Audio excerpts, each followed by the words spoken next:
ወደ ትምህርታችን እናልፋለን። እግዚአብሔር አምላክ ሁላችንን በሕይወትና በጤና ጠብቆ ሳምንቱን በደህና አስፈጽሞ ዛሬም እንዲሁ ስላገናኘን አምላካችን እግዚአብሔር ክብር ምስጋና ይግባው። ባለፈው ሳምንት ሁላችሁም ታስታውሱ እንደሆን ቅዱስ ቁርባን መቀበል የሚገባው ማን ነው የሚል ሐሳብ አንስተን በርካታ ነጥቦችን ተወያይተናል። ማጠቃለያው ላይ ማለቴ ነው።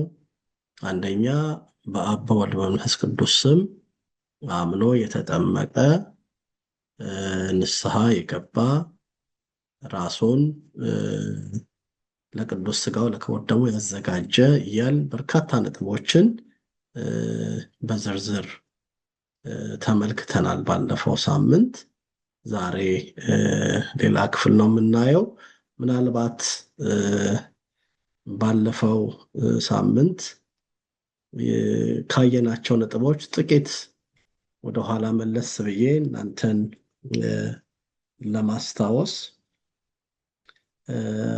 ቅዱስ ቁርባን መቀበል የሚችል ማን ነው ብለን አንደኛ በአብ በወልድ በመንፈስ ቅዱስ ስም አምኖ የተጠመቀ ካልን በኋላ ነገር ግን በእድሜ በጾታ ደግሞም በዘር በቀለም ልዩነት ሳይደረግበት በሥላሴ አምኖ የተጠመቀ ቅዱስ ሥጋውን ክቡር ደሙን ሊቀበል እንደሚፈቀድለት ነገር ግን ወደ ቅዱስ ሥጋው ወደ ክቡር ደሙ ከመቅረቡ በፊት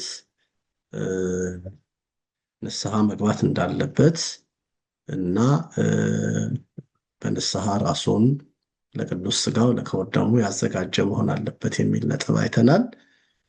ደግሞ የማይፈቀድላቸው እነማን ናቸው ብለን ስናነሳ ያላመኑ፣ ያልተጠመቁ፣ ንስሐ ያልገቡ፣ ከቤተ ክርስቲያን በተለያዩ ምክንያቶች በቀኖና የተለዩና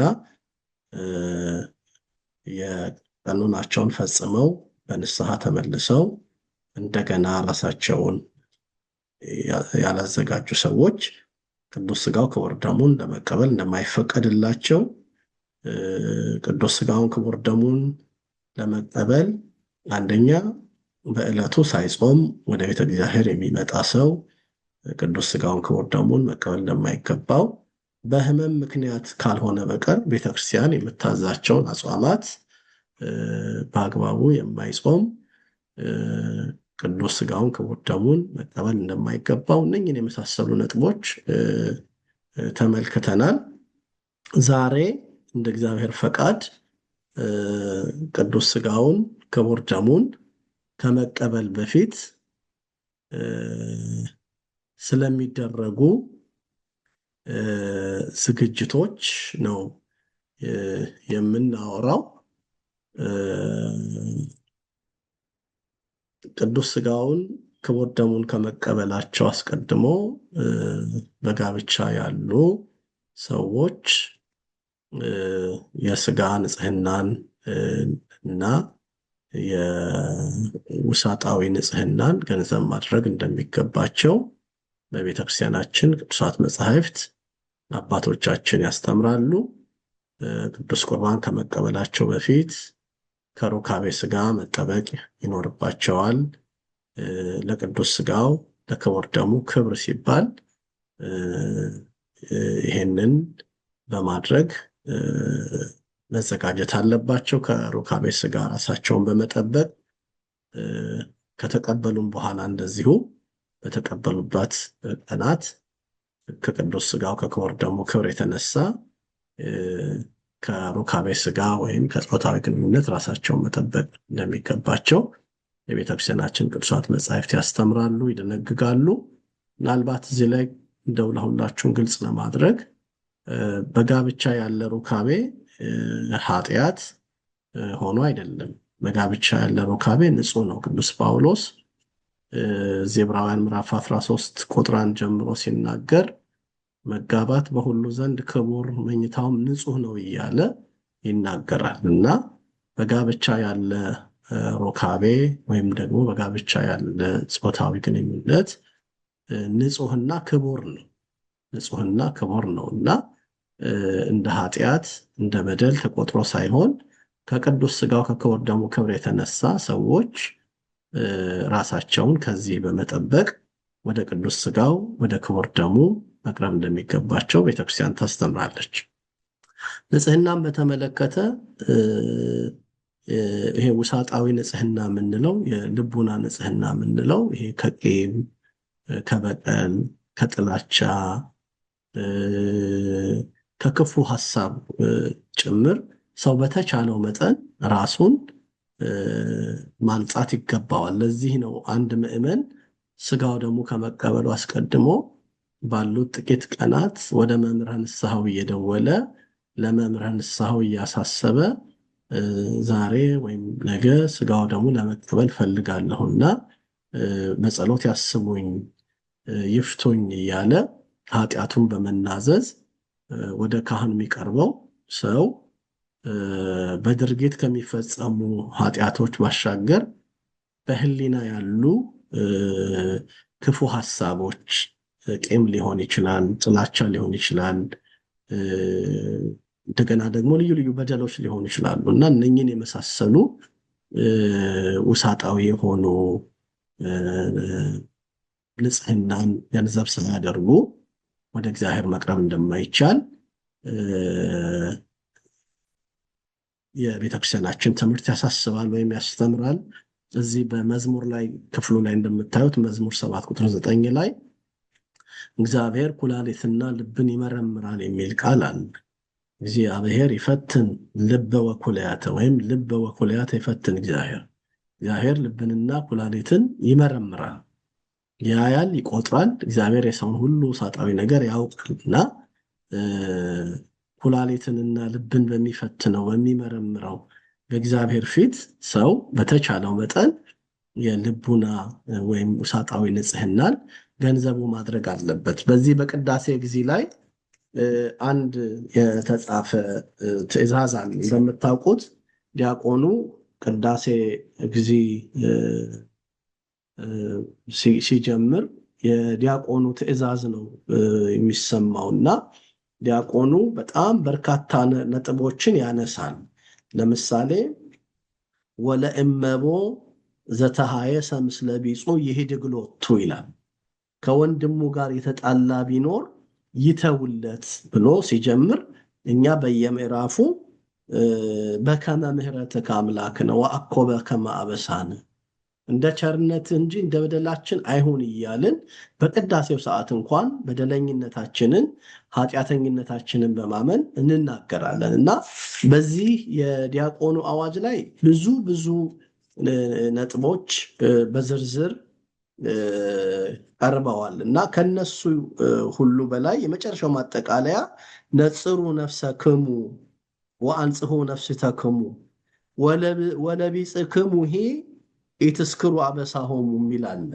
ነፍሳችሁን ተመልከቱ፣ ሰውነታችሁንም ንጹህ አድርጉ፣ የባልንጀራችሁንም በደል አታስቡ፣ ማንም ከወንድሙ ጋር በቁጣ እንዳይኖር አስተውሉ የሚል ቃል አለ። ነፍሳችሁን ተመልከቱ፣ ሰውነታችሁንም ንጹህ አድርጉ፣ የባልንጀራችሁንም በደል አታስቡ፣ ማንም ከወንድሙ ጋር በቁጣ እንዳይኖር አስተውሉ ይላልና እነኚህ ውሳጣዊ የሆኑ በደሎች፣ ውሳጣዊ የሆኑ ነቀፋዎች እንዳይኖረው ሰው ቅዱስ ሥጋውን ክቡር ደሙን ከመቀበሉ አስቀድሞ ሊጠነቀቅ ይገባል እና ይሄ ውሳጣዊ ወይም የውስጥ ንጽህናን ገንዘብ ማድረግ የውስጥ ንጽህናን ገንዘብ ማድረግ ሰው በአፍአ ወይም በውጪ ንጹህ ቢሆን ግን በውስጡ በደለኛ ቢሆን አይጠቀምበትም። በውስጡም ንጹህ ሆኖ ደግሞ በአፍአም ወይም በውጪም ንጹህ ሳይሆን ወደ እግዚአብሔር ሊቀርብ አይገባምና ይሄ የውስጥና የአፍአ ወይም በውስጥና በውጪ ያለ ንጽህና ያስፈልጋል አንድ ሰው ወደ ቅዱስ ሥጋው ወደ ክቡር ደሙ ሲቀርብ ማለት ነውና የተወደዳችሁ ምእመናን አዎ እኔ ታዲያ እንዴት ለዚህ ነገር የበቃ ሆናለሁ እንዴት በልቡናዬ የልቡና በደል ወይም የሐሳብ በደል ሳይገኝብኝ በእግዚአብሔር ፊት እገኛለሁ ወይም ወደ ቅዱስ ሥጋው ወደ ክቡር ደሙ እንዴት እቀርባለሁ እያል ራሳችንን እናስጨንቅ ይሆናል። አንዳንድ ጊዜ ሰዎች ወደ ቅዱስ ሥጋ ወደ ክቡር ደሙ ለመቅረብ በዚህ ሁሉ መለኪያ በዚህ ሁሉ መስፈርት ራሴን ሳስቀምጠው ራሴን ስመዝነው እኔ በእግዚአብሔር ሚዛን ፊት እንደው በእውነት የቀለልኩ ነኝ እና እንዴት ይሆንልኛል ብለን እናስብ ይሆናል። የክርስቲያን ሕይወቱ ዕለት ተዕለት በእግዚአብሔር ፊት ራሱን በማዋረድ ነው። ዕለት ተዕለት ሰው በየዕለቱ ነው የምንናዘዘው። በየዕለቱ ነው ኃጢአታችንን ለእግዚአብሔር ደግሞም ለካህኑ የምንናገረውና ይሄንን በማሰብ ደግሞም የእግዚአብሔርን ምሕረት ተስፋ በማድረግ ጌታዬ ሆይ በስራዬ አይደለም በምሕረትህ እታመናለሁ፣ በጽድቄ አይደለም በይቅርታህና በቸርነትህና በምሕረትህ እታመናለሁ እያልን የእግዚአብሔርን ምሕረት ተስፋ በማድረግ ወደ ቅዱስ ሥጋው ወደ ክቡር ደሙ ለመቅረብ መትጋት ይኖርብናል። ሁለተኛው ውጫዊ ንጽህናን ውጫዊ ንጽህና ሲባል ውሳጣዊው ቢያው የውስጥ ንጽህና እንዳለ ሁሉ ውጫዊው ደግሞ ንጹህ ልብስ መልበስ፣ የሰውነት ንጽህና መጠበቅ። የዝንየት ማለት ለወንዶች የሚታይ ህልመ ሌሊት፣ ለሴቶች ደግሞ ይሄ የወር አበባ የምንለው እነኚህን የመሳሰሉ ነገሮች ሲያጋጥሙ ሰው ወደ ቅዱስ ሥጋው ወደ ክቡር ደሙ መቅረብ አይኖርበትም። ስለዚህ ከመቀበሉ አስቀድሞ ልብሱ ንጹህ እንደሆነ የሥጋ ንጽህና እንዳለው ወይም ደግሞ ሰውነቱ ከእድፍ ንጹህ መሆኑን ማየት ይኖርበታል። ወይም ንጽህናውን ቀድሞ መጠበቅ፣ መታጠብ፣ መዘጋጀት ይኖርበታል። ዝንየት እንዳይኖረው ወንዶች ከሆን ዝንየት እንዳይኖረን መጠንቀቅ ያስፈልጋል። የወር አበባ ያላቸው ሴቶች ወደ ቤተ መቅደስ አይገቡም፣ ወይም ደግሞ ቤተ መቅደስ ገብተው ሥጋው ደግሞ አይቀበሉም። ለምንድን ነው ይሄን ካል የወር አበባ ሴቶች ወይም ልማድ አንስ መታየቱ የኃጢአታቸው ምልክት ሆኖ ሳይሆን በቤተ ክርስቲያናችን ውስጥ ከወልደ እግዚአብሔር ደም በቀር አንዳች ሌላ ነገር ሊፈስ ስለማይገባ ለቤተ መቅደሱ ጥንቃቄ፣ ለቤተ መቅደሱ ክብር፣ ለቅዱስ ሥጋው ለክቡር ደሙ ካለን ክብር የተነሳ የሥጋም ወይም ደግሞ ውሳጣዊም ወይም ውጫዊም ንጽህናችንን ጠብቀን ነው ወደ ቤተ መቅደስ የምንገባው እንጂ የወር አበባ የኃጢአት ወይም የመርገም ምልክት አይደለም። በብሉይ ኪዳን ዘመን ምናልባት በሴቶች ላይ ይሄ በመከራ በምጥ ትወልጃለሽ፣ በሐዘን ትኖሪያለሽ፣ እንደዚህ ትያለሽ ተብሎ በሔዋን ላይ የተነገረው ነገር ዛሬ እኛ ዘመን ድረስ ኖሮ ሴቶች ልማደ አንስት ሲያዩ ወይም ደግሞ የወር አበባ ወይም ወርሃ ግዳጅ ሲያጋጥማቸው እንደ ኃጢአተኞች እግዚአብሔርን እንዳሳዘኑ እንደ በደለኞች የምንቆጥር አይደለም። ይሄ የወር አበባ ሴቶች ዘር ለመተካት መዘጋጀታቸውን የምናይበት፣ ዘር ለመተካት ራሳቸውን ማዘጋጀታቸውን የምናውቅበት ነው እንጂ ለፍሬ ለዘር መሰናደታቸውን የሚያሳይ ነው እንጂ የኃጢአተኝነት የበደለኝነት እግዚአብሔርን የማሳዘን ምልክት አይደለም። እና አንዳንድ ሰዎች እንደውም ጸሎት ለመጸለይ መስቀል ለመሳለም እነኝህን የመሳሰሉ ነገሮች ሁሉ ለማድረግ እንደ ምክንያት ሲደረድሩ እናያለን። ይሄም ብቻ አይደለም፣ የወለዱ ሴቶች ቤት ገብቶ ቤተ እግዚአብሔር መምጣት እነኝህን የመሳሰሉ ነገሮች ሁሉ አንዳንዶቹ እንደ ልማድም ሆነው ለምሳሌ የወለዱ እህቶች ወይም ወዳጆች ቤት ሄዶ ቤተ እግዚአብሔር አልመጣም ብሎ የሚሉ ምዕመናን ያጋጥማሉ። ለምሳሌ እስቲ ሁላችሁም በህሊናችሁ አስቡ። ነርሶች ሁልጊዜ ሲያዋልዱ ነው የሚኖሩትና መቼ ነው ቤተ እግዚአብሔር የሚመጡት? መቼ ነው መጥተው የሚያስቀድሱት ስንል ከስራቸው አንጻር ይሄ እድል የላቸውም ማለት ነው ጨርሶ ወደ እግዚአብሔር ቤት ለመምጣት። እና እንኳን የወለዱት ሴቶች ቤት ሄዶ መገኘት አይደለም ወርሃ ግዳጅ እንኳን ወደ ቤተ መቅደስ እንዳንገባ የሚያስከለክለው የሚያስነቅፍ ነገር ኖሮበት ሳይሆን ለቤተ መቅደሱ ክብር፣ ለቤተ መቅደሱ ንጽህና፣ በቤተ መቅደስ ውስጥ ከወልደ እግዚአብሔር ከኢየሱስ ክርስቶስ ከአምላካችን ከከበረው ደሙ መፍሰስ ከቅዱስ ስጋው መቆረስ ውጪ ሌላ ስጋዊ ነገር ንጹህ ያልሆነ ነገር በቤተ መቅደስ ውስጥ ሊታይ ስለማይገባ ነው። በዚህ አጋጣሚ ወንዶችን ቢሆኑ ቁስል ካለባቸው ስጋው ደሙ ሊቀበሉ አይገባም። በሰውነታቸው ላይ የሚቆስል የሚደማ ነገር ካለ ወደ ቤተ መቅደስ ወንዶችን ቢሆኑ ሊገቡ አይገባም እና ይሄንን እንደዛ እንድትረዱት አሳስባለሁ። ይሄ ቁስሉ መድማቱ ለቤተ መቅደሱ ክብር ነውና ቁስል ያለበት ሰው እንኳን ስጋው ደግሞ ሊቀበል አይገባም። አልፎ ተርፎ ስጋዊ መብል ስጋዊ መጠጥ ቤተ መቅደስ ውስጥ መመገብ አይፈቅድም። ይሄም ለቤተ መቅደሱ ያለን ክብር የምንገልጥበት ነው። ከክርስቶስ ማዕድ ከቅዱስ ስጋው ከክቡር ደሙ ውጪ ሌላ ተራው ማዕድ በቤተ መቅደስ ውስጥ አይቀርብም፣ አይበላም።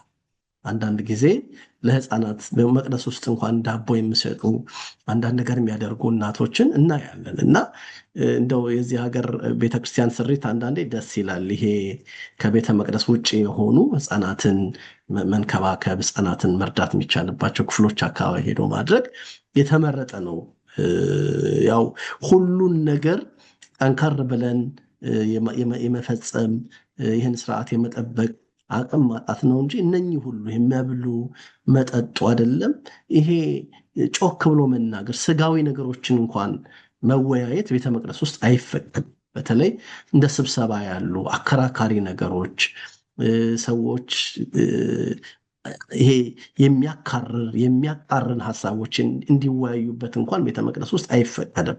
ቤተ መቅደስ ቅዳሴ ከተቀደሰ በኋላ እንኳን ሌላ እንደው ጮክ ያለ ድምፅ እንኳን መሰማት የለበትም። ተቀድሶ ስጋውና ደሙን ምዕመናን ከተቀበሉ በኋላ ቤተ መቅደስ ጸጥ ብሎ መቆየት ነው ያለበትና በዚህ አጋጣሚ ይሄ የወርሃ ግዳጅ የምንለው ከቤተ መቅደሱ ክብር ከቤተ መቅደሱ ንጽህና አንጻር የምናደርገው ነው እና እነኚህ ያልኳችሁ ውሳጣዊ ንጽህናዎች እንደሚያስፈልጉት ሁሉ ሀፋዊ ንጽህና ወይም ውጫዊ ንጽህና የልብስን ንጽህና መጠበቅ፣ የሰውነትን ንጽህና መጠበቅ፣ ወንዶች ከዝኔት ሴቶች ከወርሃ ግዳጅ ከነዚህ ነገሮች የተነሳ ስጋው ደግሞ ለመቀበል ወደ እግዚአብሔር ቤት መምጣት የለባቸው።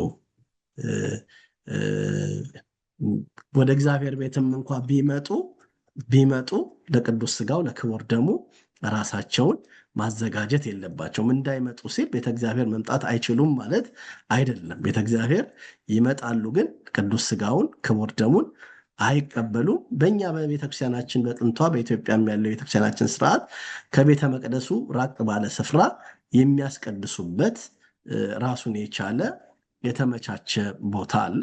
እዚህም ሀገር እንደየቤተ ክርስቲያኑ በተመቸ ስፍራ ላይ ሆነው ማስቀደስ አለባቸው። ወንዶች ደግሞ ዝንየት ካጋጠማቸው ሰውነታቸውን ታጥበው አንጽተው ሰውነታቸውን ወደ ቤተ እግዚአብሔር መጥተው ማስቀደስ ይችላሉ። ስጋው ደግሞ መቀበል ግን አይችሉም።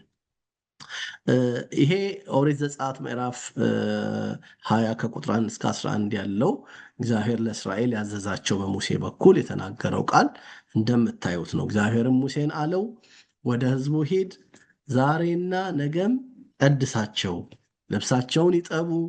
በሦስተኛው ቀን ሕዝቡ ሁሉ ሲያዩ እግዚአብሔር በሲና ተራራ ላይ ይወርዳልና ለ3 ቀን ይዘጋጁ።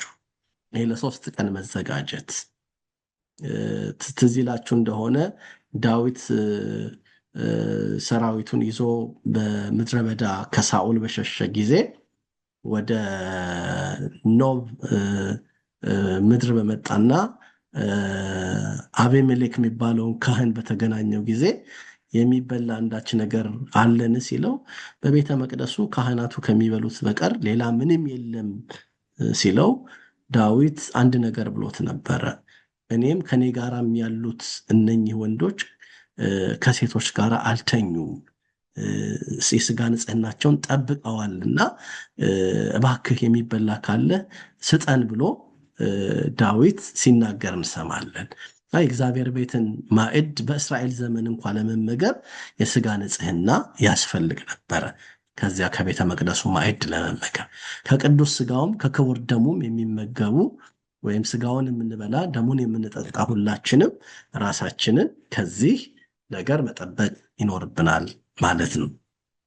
ሌላው የሚገባ ልብስ መልበስ ቢቻል ነጭ ልብስ መልበስ ለምዕመናን ብቻ አይደለም ለካህናትም ጭምር በዕለተ ሰንበት ሲቀድሱ ነጭ ልብስ እንዲለብሱ የቤተክርስቲያናችን የሥርዓት መጽሐፍ ያዛልና ነጭ ልብስ መልበስ ያስፈልጋል። አንዳንዶች ደጋግ ምዕመናን ጎበዝ ምዕመናን የመቁረቢያ ብቻ ልብስ ራሱን በቻለ መንገድ አላቸው። የምቆርብበት ስጋውና ደሙን የምቀበልበት ልብስ አለኝ ብለው በዚያ ቅዱስ ስጋውን ደሙን ይቀበላሉና ይሄንን እንድንገነዘበው እንድናውቀው ለቅዱስ ስጋው ለክቡር ደሙ ብቻ የሆነ የተዘጋጀ ነጭ ልብስ ቢኖረን የተገባ ነው። እዚህ ኦሪት ዘፍጥረት ምዕራፍ 35 ቁጥር 2 ላይ ያዕቆብ ታውቃላችሁ ከወንድሙ ከኤሳው ጋር በነበረው አለመግባባት ተሰዶ ከካራን ምድር ወደ ከነዓን ሲመለስ ሴኬም በምትባል ስፍራ ደርሶ ከሕዝቡ ጋር ሳለ እግዚአብሔር ያዕቆብንና ቤተሰቦቹን ሁሉ ሊባርክ የእግዚአብሔር ጊዜ እንደሆነ ሲያውቅ ያዕቆብ ለቤተሰቡና ከእርሱ ጋር ላሉት ሁሉ እንዲህ የሚል ቃል አላቸው። እንግዶችን አማልክት ከመካከላችሁ አስወግዱ፣ ንጹሐንም ሁኑ፣ ልብሳችሁንም ለውጡ፣ ተነስተንም ወደ ቤቴል እንውጣ። ይሄ ቤቴል የተባለው ያዕቆብ የእግዚአብሔር ቤት ብሎ የጠራው ስፍራ ማለት ነው። የሎዛን ቤቴል ብሎ ጠርቶታል። ዘፍጥረት 28 ላይ ታስታውሱ እንደሆነና ያን ስፍራ ቤቴል ወይም የእግዚአብሔር ቤት ብሎ የጠራው ከምድር እስከ ሰማይ የተዘረጋች መሰላል ያየበትን ስፍራ የሐውልቱን ድንጋይ ያቆመበትን ስፍራ ቤቴል ብሎታልና በመከራዬ ጊዜ ያኔ የሰማኝን በራእይ ያነጋገረኝን በመንገዴም የመራኝን እግዚአብሔርን አከብረዋለሁ ለእርሱም መሰዊያን አደርጋለሁ ብሎ ሕዝቡን ሲያዛቸው ንጹሐንም ሁኑ ልብሳችሁንም ለውጡ ብሏቸዋልና ይሄ ውሳጣዊ ብቻ ሳይሆን ሀፋዊ ወይም ውጫዊ ንጽህና ተገቢ ነው። ሌላው ለቅዳሴ ለቁርባን የተዘጋጀ ሰው ቅዳሴው ሳይጀመር መምጣት አለበት። በቅዳሴ እኩሌታ ላይ አቅርቦ መጥቶ ስጋው ደሙ መቀበል አይገባም። እንደውም ከኪዳን በፊት ቀድሞ የኪዳኑን ጸሎት ተጋርቶ ነው ለቅዱስ ስጋው ለክቡር ደሙ ራሱን ማዘጋጀት ያለበት። በእኛ ቤተክርስቲያን ስርዓት ኪዳን ያልደረሰ ካህን እንኳን ቅዳሴ እንዲገባ አይፈቀድለትም። ቅዳሴ እንዲገባ አይፈቀድለትም። ደግሞም ለመቀደሻ ልብስ የለበሰ ካህን የለበሰውን ልብስ ማውለቅ እንኳን አይፈቀድለትም። እነኚህ በጣም ዝርዝር ስለሆኑ ከጊዜ አንጻር እነኚህን ሁሉ ለማብራራት በቂ ጊዜ አላገኝም እንጂ እንደውም እንደ አንድ ክህደት ነው የሚቆጠረው። አንድ ካህን ለመቀደስ የተሰየመና የለበሰ እንደሆነ በምንም ምክንያት የተሰየመውን ልብስ እንዲያወልቅ አይፈቀድለትም። ኪዳን ሳያደርስ ቅዳሴ እንዲቀድስ አይፈቀድለትም። ምዕመናንም እንዲሁ ቅዳሴ ሳይጀመር መድረስ አለባቸው። አንዳንድ ጊዜ ልክ እንደ ድራይቭ ትሩ አንዳንድ ሰዎች ልክ እግዚኦታ ሲባል ይመጣሉ፣ ከዛ ደግሞ ተመልሰው ይወጣሉና እንደዚህ አይነት ሁኔታዎች ተገቢና ስርዓተ ቤተክርስቲያን አይደሉም። ምናልባት በደዌ የተያዙ የታመሙ ወይ በመኖሪያ ቤታቸው ወይ በሆስፒታል ወይም በቤተክርስቲያን ደጅ ላሉ ሰዎች በምክረ ካህን በቀኖና በካህኑ ትእዛዝ ይህንን ያደርጉ ይሆናል እንጂ ማንኛውም ምዕመን ለቅዱስ ስጋው ለክቡር ደሙ ከተዘጋጀ ቅዳሴው ከመገባቱ በፊት መምጣት ይኖርበታል። ያው ከወንድሙ ጋር ቂም በቀል ያለበት የዝሙት የስካር ሐሳብ ያለበት ቅዳሴው ሲጀመር ያልነበር እነኚህ ሁሉ አይቁረብ ብሎ የፍትሐ ነገሥቱ አንቀጽ 12 ላይ የደነገገውን እንደምታዩት ነው። ከዛ ቀጥሎ የምናየው ነጥብ ነጭ ልብስ ለምንድን ነው የምንለብሰው? ወይም ንጹህ ልብስ ለብሰን ተዘጋጅተን የምንመጣው ለምንድን ነው ከተባለ አንደኛው ያ በእግዚአብሔር መንግስት ያለንን ተስፋ የምናይበት ነው። ቤተክርስቲያን ትዝ ይላችሁ እንደሆነ ሁሌም እንደምናገረው ሄቨን ኦን አርዝ ነው የምትባለው ብለናል። በምድር ያለች ሰማይ ናት። የሰማያዊቱ ኢየሩሳሌም ምሳሌ ናት። ስለዚህ የሰማያዊ ደስታችን ምሳሌ ነው። ልብሳችን ነጭ መሆኑ፣ መዝሙራችን፣ አምልኳችን፣ ስግደታችን ሁሉ የሰማያዊው መንግስት ነጸብራቅ ነውና በራእይ ላይ ምዕራፍ 6 ቁጥር 9 ላይ ስለ ሰባቱ ማህተም ሲናገር ራእይ 6:9 ላይ በቀጥታ ቁጥር 19 ላይ ቁጥር 11 ላይ እንዲህ የሚል ቃል እንሰማለን። ከቁጥር 10 ጀምሮ ለአንብብ። ራእይ ምዕራፍ 6 ከቁጥር 10 ጀምሮ በታላቅ ድምፅ እየጮሁ ቅዱስና እውነተኛ ጌታ ሆይ እስከ መቼ ድረስ አትፈርድም? ደማችንንስ በምድር በሚኖሩት ላይ እስከ መቼ አትበቀልም አሉ ይላል። ከዛ ለእያንዳንዳቸውም ነጭ ልብስ ተሰጣቸው፣ እንደነርሱም ደግሞ ይገደሉ ዘንድ ያላቸው የባሪያዎች ባልንጀራዎቻቸውና የወንድሞቻቸው ቁጥር እስኪፈጸም ድረስ ገና ጥቂት ዘመን እንዲያርፉ ተባለላቸው እያለ በአምስተኛው ማህተም መፈታት ላይ የነበረውን ራእይ ሲናገር ነጭ ልብስ ለእያንዳንዳቸው ተሰጣቸው ይላል።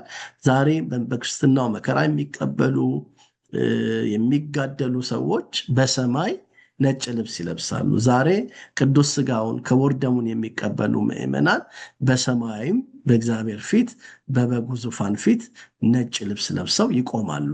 ይሄ ሁልጊዜ የምንጠቅሰው ራእይ ምዕራፍ 7 ላይ ያለውን ቃል ታውቃላችሁ። ባለ ራእዩ ከሽማግሌዎቹ አንድ ነገር ጠየቀው።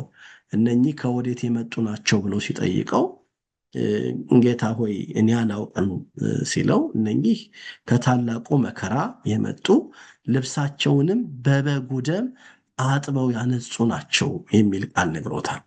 አያችሁ፣ በበጉ ደም ልብሳቸውን ያነጹ ወይም ልብሳቸውን አጥበው ያነጹ ናቸው የተባሉት ራእይ 7 ላይ ንስሐ የገቡ ቅዱስ ሥጋውን ክቡር ደሙን የተቀበሉ ከዚህ ከክፉ ዓለም ጋር ተጋድለው ያለፉ የቅዱሳን ምሳሌ ናቸውና ይሄ ነጭ ልብስ መልበሳችን ነገም በበጉ ዙፋን ፊት ነጭ ልብስ ለብሰን የዘንባባ ዝንጣፊ ይዘን እንደምናመሰግን እንደምንዘምር በማሰብ ሰማያዊው ክብራችንን ሰማያዊው ደስታችንን በምድር እየተለማመድ ነው። ሰማያዊውን ኑሮ በምድር እየተለማመድ ነው የምናሳልፈው ህይወት ነው የቅዱስ ሥጋው ክቡር ደሙ ህይወት ማለት ነውና ይሄንን ይወክላል።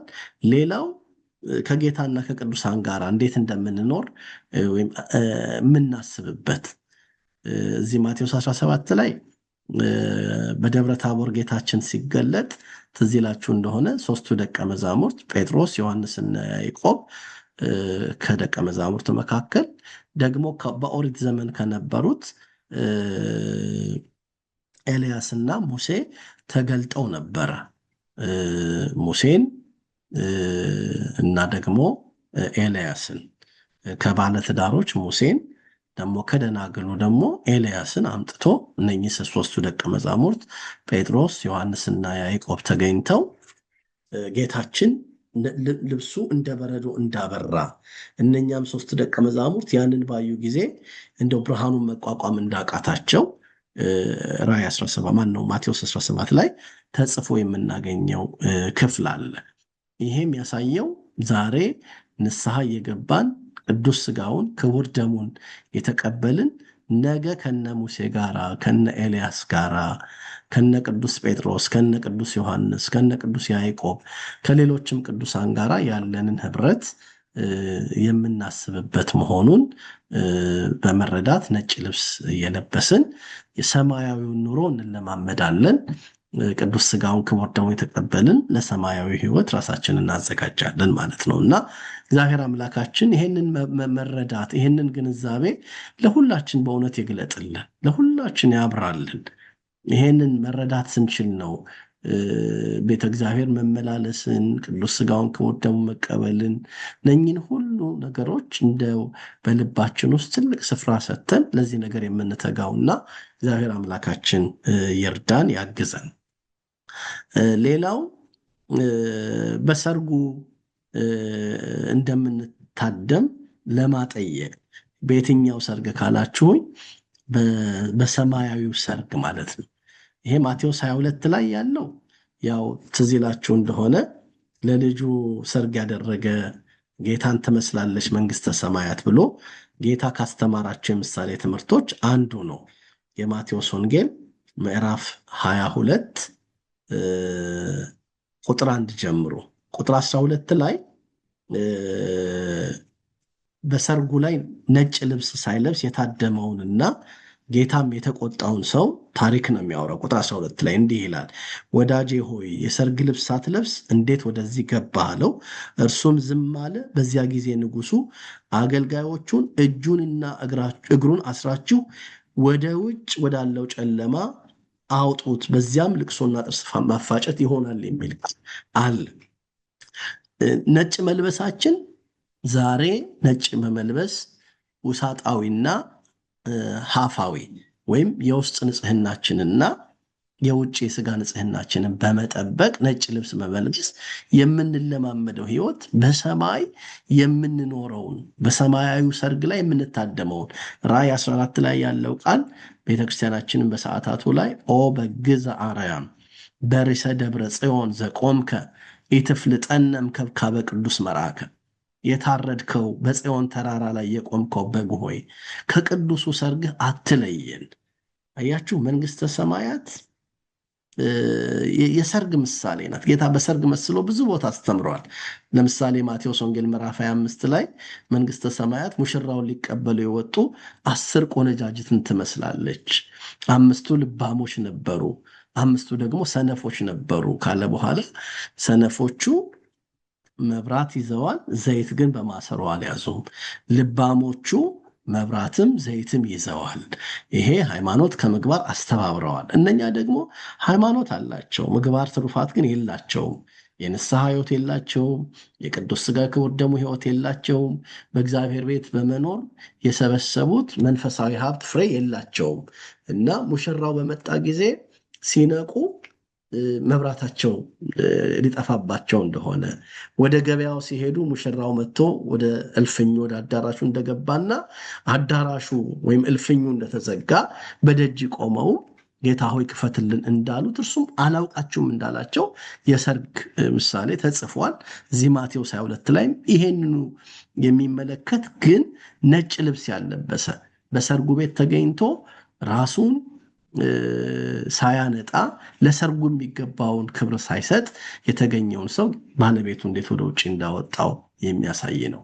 ስለዚህም በድፍረት ውሳጣዊም ሆነ አፋዊ ንጽህናን ሳንጠብቅ፣ ውሳጣዊ ንጽህና ማለት የህሊናን የክፉ ሐሳብን ሌሎችም የዘሙትም ሐሳብ እነኝን የመሳሰሉ ሐሳቦቻችንን በንስሐ ራሳችንን በማዋረድ በማይታየው በእግዚአብሔርና በሚታየው በካህኑ ፊት በመናዘዝ ሳንተው፣ ለስጋ ደግሞ የሚያስፈልጉንን ቅድም የተዘረዘሩትን የስጋም ንጽህናን ገንዘብ ሳናደርግ በድፍረት የተገኘን እንደሆነ በዚያ ሰው በሰርጉ ላይ ነጭ ልብስ ባለበሰው እንመሰላለን እና ነጭ ልብስ መልበስ ሀፋዊም ሆነ ውሳጣዊ ዝግጅት አድርጎ ወደ ሰርጉ መግባት የሰማያዊው መንግስት ምሳሌ ነው እና በሰማያዊ መንግስት ነጭ ልብስ አምላካችን እግዚአብሔር ሁላችንን ያልብሰን።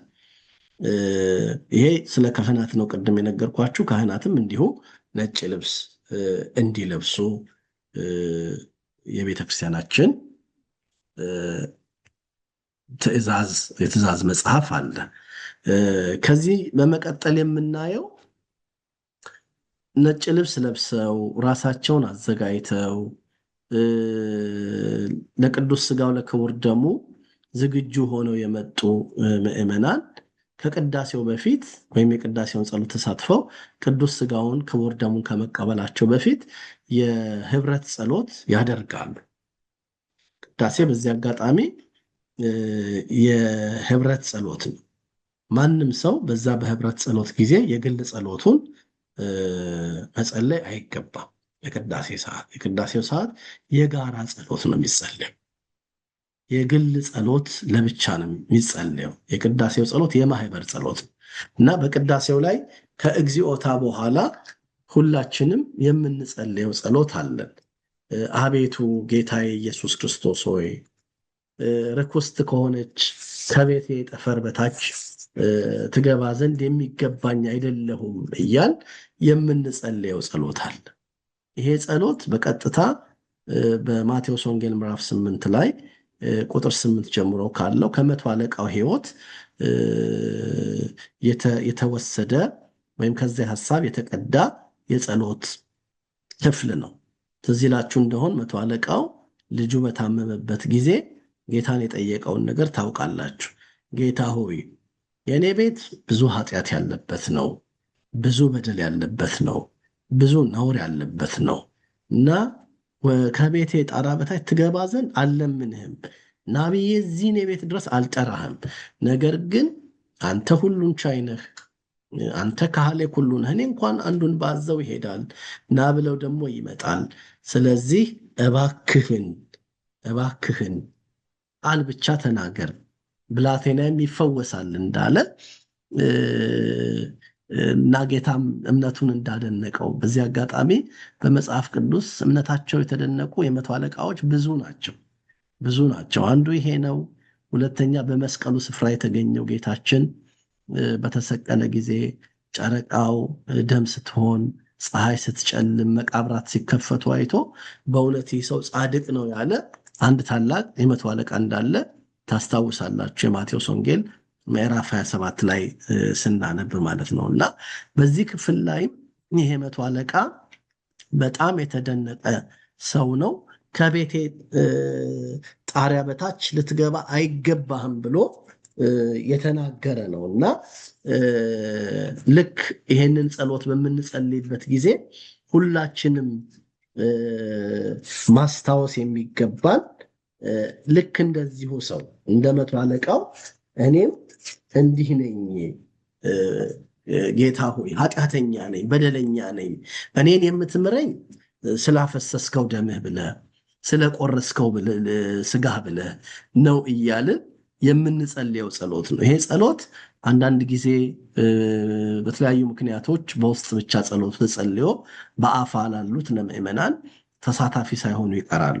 አንዳንድ ጊዜ ካህኑም አሰምቶ ህዝቡም ተባባሪ ሆኖ ይሄን ጸሎት በጋራ እንጸልየዋለን ወይም እናቀርበዋለን። እና ይሄ ጸሎት ቅዱስ ስጋውን ክቡር ደሙን ለመቀበል የተዘጋጁ ሰዎች በጸሎታቸው ሊሳተፉበት የሚገባ ራሳቸውን የሚያዘጋጅ ህሊናቸውን የሚያዘጋጅ ራሳቸውን በእግዚአብሔር ፊት የሚያዋርዱበት የሚናዘዙበት ጸሎት ነው። ጸሎቱን ሁላችሁም ታውቁታላችሁ። በንባብ አሰማለሁ። አቤቱ ጌታዬ ኢየሱስ ክርስቶስ ሆይ ርኩስት ከሆነች ከቤቴ ጠፈር በታች ትገባ ዘንድ የሚገባኝ አይደለም። እኔ አሳዝኜሃለሁና በፊትህም ክፉ ስራ ሰርቻለሁና በአራያና በአምሳሌ የፈጠርከውን ስጋዬና ነፍሴን ትእዛዝህን በማፍረስ አሳድፌያለሁና ይላል። ይሄ በጣም ሁለተኛው ነጥብ። በአራያና በአምሳሌ የተፈጠረውን ወይም የፈጠርከውን ስጋዬና ነፍሴን ኃጢአት በመስራት አሳዝኛለሁ ወይም ደግሞ አሳድፌያለሁ፣ አፍርሻለሁ እያለ በስጋችን በምንሰራው በደል፣ በሰውነታችን ላይ በምንሰራው ኃጢአት በስላሴ መልክ የተፈጠረው ማንነታችንን እንደምናሳድፈው እንደምናቆሽሸው ያሳያል። ሁላችሁም እንደምታውቁት ሁላችንም በስላሴ አርአያ ወይም መልክ ነው የተፈጠር ነው። ሁላችንም ስላሴን ነው የምንመስለው። መልካችን እንዴት ሊገለጥ ይችላል ካላችሁ ሶስት ነገር አለው። የሰው ልጅ በአንድ የሰው ልጅ ውስጥ ለባዊነት አለ፣ ነባቢነት አለ፣ ሕያውነት አለው። እቺ ነፍሳችን ለባዊ ናት፣ ታስባለች፣ ነባቢት ናት፣ ትናገራለች፣ ሕያዊት ናት ወይም ደግሞ እስትንፋስ አላት፣ ለዘላለም ትኖራለች፣ ነፍስ አትሞትም። ልክ እንደዚህ ሁሉ ይሄ ማንነታችን ስላሴን ይገልጣል። ለባዊነቷ የነፍሳችን በአብ ይመሰላል። ነባቢነቷ ወይም ተናጋሪነቷ በወልድ ወይም ይመሰላል። ደግሞ ሕያውነቷ ወይም እስትንፋስ ያላት መሆኗ በመንፈስ ቅዱስ ይመሰላል። ስለዚህ ሰው ስላሴን ይመስላል ሲባል አንድም በዚህ ነው ስላሴን የምንመስለው ማለት ነው። ለባዊ መሆናችን፣ ነባቢ መሆናችን እና ሕያው መሆናችን ማለት ነው። እና መልክ ሲባል ከራስ ፀጉር እስከ እግር ጥፍር ድረስ ያለው የሰውነት አቋም ሲሆን እግዚአብሔር የማይዳሰስ የማይታይ በሁሉም ምሉ የሆነ በስም አብ ወልድ መንፈስ ቅዱስ ተብሎ የሚጠራ ሶስት አካል ያለው ይህም ስለሆነ ሰውን በመልካችን በምሳሌያችን እንፍጠር በማለት ሰውን ፈጥሮት ሰው እግዚአብሔርን ይመስላል ሲባል አሁን እንዳልኳችሁ ሕያዊት ነፍስ ያለችው ለባዊ መሆኑ ነባቢ መሆኑና ሕያው መሆኑ ወይም ለባዊት ነባቢትና ሕያዊት ነፍስ ያለን መሆናችን ሥላሴን እንመስላለን ያሰኘናል። ይሄ ጸሎት ከዛ ቀጥሎ ምን ይላል? ምንም ስራ የለኝምና ነገር ግን እኔን ስለመፍጠርህ እኔን ለማዳን ሰው ስለመሆንህ ስለ ክቡር መስቀልህ ማህያዊት ስለምትሆን ስለሞትህ በሶስተኛው ቀን ስለመነሳትህም ጌታዬ ሆይ ከበደልና ከመርገም ከኃጢአትም ከርኩሰትም ሁሉ ታነጻኝ ዘንድ እለምንሃለሁ እማልድሃለሁ።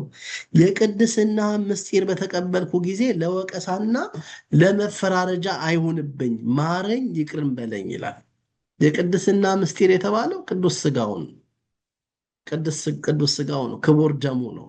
ትዝ ይላችሁ እንደሆነ ዲያቆኑ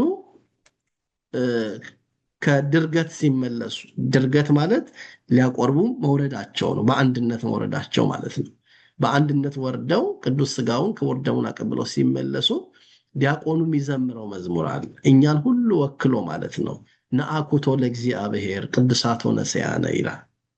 እግዚአብሔርን እናመሰግነዋለን ከቅዱስ ምስጢር እንድንሳተፍ ያደረገን የሚለው ማለት ነው። እዚሁ ላይ መጥቼ ባነበው ደስ ይለኛል። ቅዳሴው መጽሐፍ ላይ ነአኩቶ ለእግዚአብሔር ቅዱሳት ሆነ ሲያነ ከመለ ሕይወተ ነፍስ ይኩነነ ፈውሰ ዘተመጦነ እያለ ይቀጥላል። ምን ማለት ነው? ስጋውና ደሙን ተቀብለን እግዚአብሔርን እናመሰግነዋለን። ለነፍሳችንና ለነፍሳችን አነዋወር መድኃኒት ይሆን ዘንድ የተቀበለን እኛ አምላካችን እግዚአብሔርን እያመሰገን እንለምናለን። ይሄ ቅዱሳት የተባለው ወይም ደግሞ ቅዱስ ምስጢር የተባለው ቅዱስ ስጋው ክቡር ደሙ ነው። ለዚህ ነው ካህኑ ቅዱሳት ለቅዱሳን የሚለው በቅዳሴ ላይ እግዚኦታውን ሊያሰማ ሲል ቅዱሳት ለቅዱሳን ቅዱሱ ምስጢር ለተቀደሱት ቅድስና ላላቸው ይላል። በዚህ በላቲኑ ቋንቋ ሳንክታ ሳንክቲስ ይሉታል። ሳንክታ ሳንክቲስ ማለት ይሄ the holy thing for holy people ወይም ቅዱሱ ነገር ለተቀደሱት ህዝቦች እንደማለት እና ይሄ ሳንክታ ሳንክቲስ ማለት ቅዱሳት ለቅዱሳን ማለት እና ይሄንን ቅዱሱን ነገር የተቀደሱት ይቀበሉታል ወይም ይቀበሉት ይላል ካህኑ። በዚያ ጊዜ እኛ አሃዱ አብ ቅዱስ፣ አሃዱ ወልድ ቅዱስ፣ አሃዱ ውእቱ መንፈስ ቅዱስ ከአንዱ ከአብ በቀር ከአንዱ ከወልድ በቀር ከአንዱ ከመንፈስ ቅዱስ በቀር ወይም ከስላሴ በቀር ማን ቅዱስ አለ ስንል ነው ካህኑ እግዚአብሔር ያሉ ምስለ ኩልክሙ ብሎ እግዚኦታው የሚቀጥለውና የቅድስና ምስጢር በተቀበልኩ ጊዜ ለወቀሳ ለመፈራረጃ አይሁንብኝ ማለት ቅዱስ ስጋህን ክቡር ደምህን በተቀበልኩ ጊዜ የተቀበልኩት ቅዱስ ስጋ የተቀበልኩት ክቡር ደምህ ለኔ ለወቀሳ ለመፈራረጃ አይሁንብኝ ማለት ነው። ቀጥሎ ክፍሉ ሲቀጥል እንዲህ ይላል። የቅድስና ምስጢር በተቀበልኩ ጊዜ ለወቀሳ ለመፈራረጃ አይሁንብኝ፣ ማረኝ ይቅርም በለኝ እንጂ የዓለም ሕይወት ሆይ በእርሱ የኃጢአቴን ስርየት የነፍሴንም ሕይወት ስጠኝ እንጂ በሁለት ወገን ድንግል በምትሆን በወለደች በእመቤታችን በቅድስት ድንግል ማርያም በመጥምቁ በቅዱስ ዮሐንስ አማላጅነት ክቡራን በሚሆኑ በመላእክት በሰማዕታትና ለበጎ ነገር በሚጋደሉ በጻድቃን ሁሉ ጸሎት እስከ ዘላለሙ ድረስ አሜን ይላል። ይህንን ካለ በኋላ ህዝቡ ከጸለየ በኋላ ካህኑ እንዲህ የሚል ጸሎት ይጸልያል። ራሱን ካህኑ የእግዚአብሔርን ምሕረት የሚፈልግ በደሉን እያሰበ ኃጢአቱን እየተናዘዘ ነውና የሚቀበለው ካህኑ እንዲህ ይላል፣ ኦ እግዚኤ ኢየሱስ ክርስቶስ ኢይኩን ዝንቱ ምስጢርከ አበሳ ላይሌ አላ ይኩን ለአንጽሖ ነፍሴ ወሥጋዬ።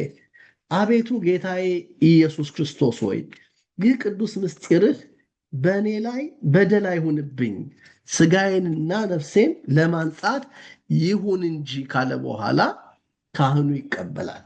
አስቀድሞ ከቁርባኑ እርሱ ይቀበል፣ ዳግመኛም ለንፍቁ ካህን ያቀብል፣ ንፍቁም ደሙን ለካህኑ ያቀብለው። ከዚህም በኋላ ንፍቁ ካህን ደሙን እርሱ በእጁ ይቀበል። ከዚህም በኋላ ያው ሰራዊው ካህን ስጋውን ለካህናቱ ያቀብል፣ ንፍቁ ደግሞ ደሙን ለዲያቆናቱ ወይም በመቅደሱ ስላሉት ሁሉ ንፍቁ ካህን ያቀብል እያለ ይቀጥላል።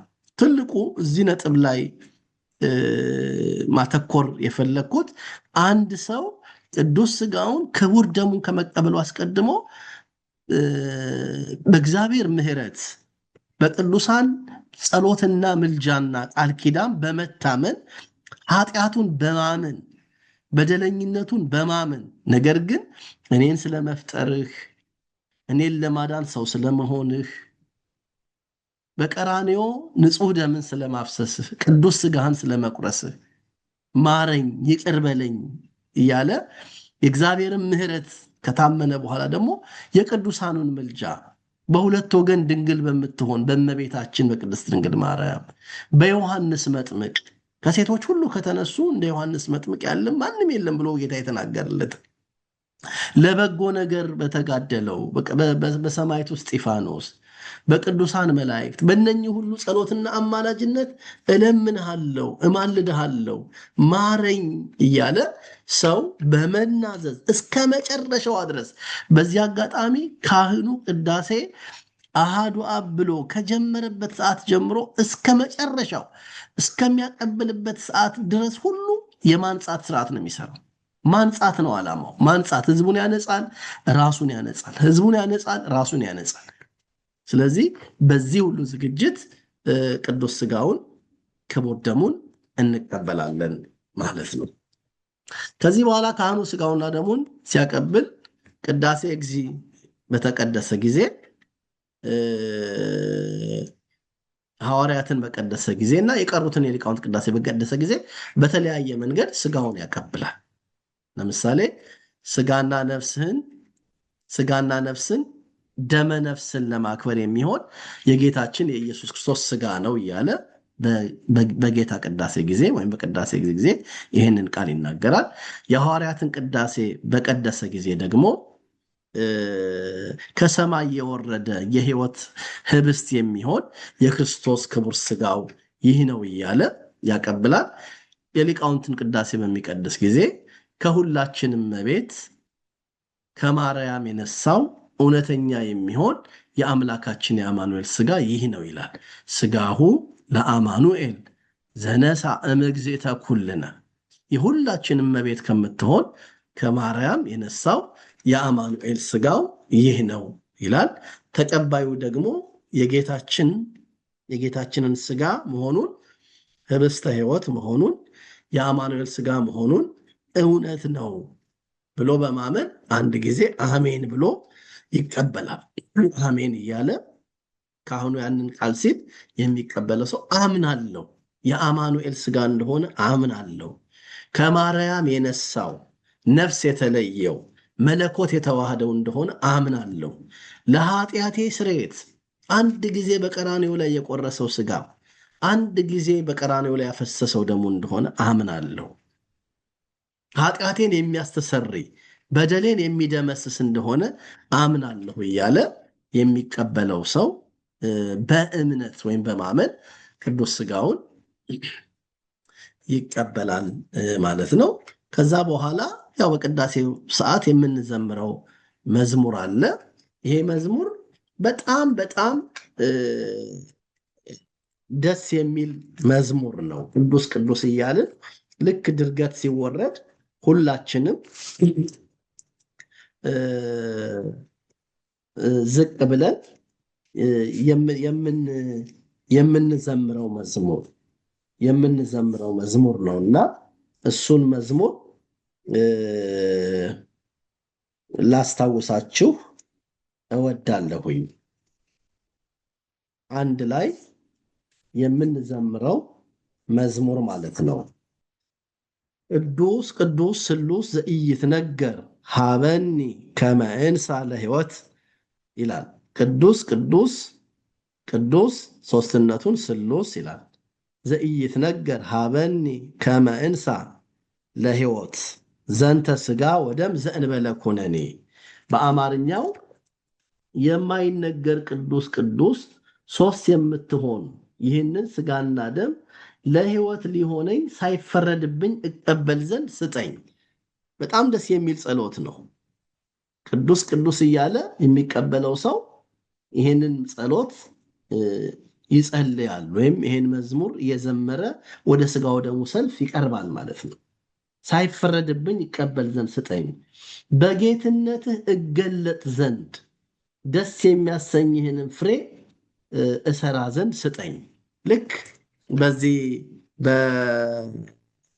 በማቴዎስ ወንጌል ምዕራፍ 13 ላይ ታስታውሱ እንደሆነ ይሄ ዘሪ ሊዘራ ወጣ ይልና በመንገድ ዳር ወደቀ፣ በጭንጫ መሬት ላይ ወደቀ፣ በእሾህ መካከል ወደቀ ይልና በመልካም መሬት ላይ ወደቀ ይላል።